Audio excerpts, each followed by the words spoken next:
Good morning, everyone, and thank you for joining me today. As you heard, my name is Breanna Bishop. I'm a third-year co-op student here at UBC, and I was sponsored by the university to work with United Way during this year's fall fundraising campaign. First of all, I'd like to say I'm so honored and humbled to be speaking with you all today. Throughout my time at United Way, I've come to notice one thing specifically, is that United Way works as a catalyst for social change. Together in partnership with community establishments such as UBC, we work towards building stronger and more sustainable communities through identifying targetable areas of need within the Lower Mainland. Specifically, these areas have been identified as senior isolation and families with young children, and even more focus on poverty and middle years development impacted by bullying. So the question that we've been posed with is, how can we create foundational change? How are we really able to think about ending things such as poverty, bullying, and isolation? And how can we put methods into place so as to stop them from reoccurring? I'm going to leave you with that question while I tell you a brief story about an experience that I had last year volunteering. So in attempts to get more involved in the university and the community, I volunteered through the UBC Community Learning Initiative TREC program at a downtown Eastside elementary school. I was placed there as a literacy mentor for a grade 2 class that was reading at the lowest level within the school. So they were behind the grade 1s, behind the kindergartens. They had very little learning opportunities as children. Every Tuesday morning, I would enter a classroom full of excited students and absolutely exhausted teachers and spend 2 hours every week working one-on-one with those who needed it the most. The effects of families with socioeconomic problems were widespread within this classroom. There was a little boy who every day would wake himself up, brush his teeth, get himself dressed, and help his 2-year-old brother to do the same. And after putting his little brother into bed with his immobile, depressed mother, he would, after often not having a breakfast or a lunch, walk himself to school and still arrive on time and willing to learn.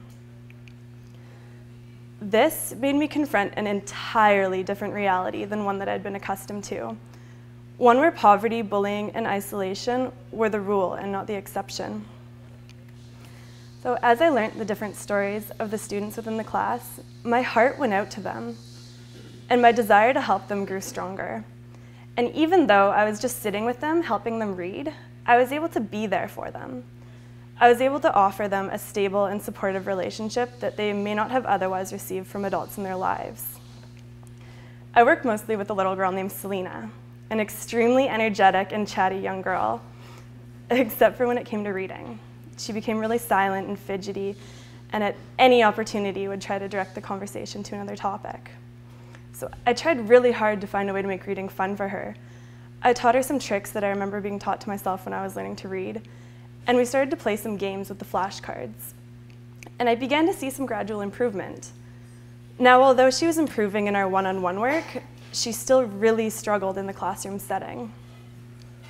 So one day she was working on an assignment that the teacher had written on the blackboard when she asked me to come and help her. And as I was sitting with her helping her work, I noticed her squinting before she ran up to the blackboard to copy down the shape of the letter Y. This is when it occurred to me that maybe Selena's struggle with literacy wasn't so much an inability to read, but an inability to see. After this, I suggested to her teacher that she have her eyes checked. So following an eye exam and the resulting prescription of glasses, Selena's literacy and overall interest in school drastically improved. So for me, this experience was extremely gratifying insofar as not only was I able to help a struggling girl improve her literacy, but I was able to give her my time and my attention so as to notice within a few weeks of working with her something that had been missed for years. Now, these children, they come from all different backgrounds, but with one thing in common. They have all been touched by poverty. So much so that not only were they not ready to learn by the time they entered school, which is the case for 30% of the region's 6-year-olds, but that the repercussions of this struggle with poverty have had lasting effects. And that is why United Way focuses on prevention. So in partnership with research conducted here at UBC, we've been able to create these preventative methods and act as a catalyst for change. These methods of prevention are implemented through programs such as the UBC Community Learning Initiative TREC program that I participated in. And they work towards stopping social problems before they turn into a generational crisis with lifelong repercussions. So, Selena, sorry, 1 second. Through the collaborative efforts of UBC and United Way, and through the incredible efforts of you as both donors and staff and faculty, we're able to provide children like Selena with the best start in life through increasing their educational opportunities. We're able to give Selena the opportunity to read and the opportunity to ignite in her a desire and curiosity to learn, and ideally prevent the cycle of poverty from reoccurring. This foundational change that I spoke about earlier, it's not something that can happen all at once. It's not an overarching thing. It starts small, on the level of the individual. One person impacting the life of another and making a small difference.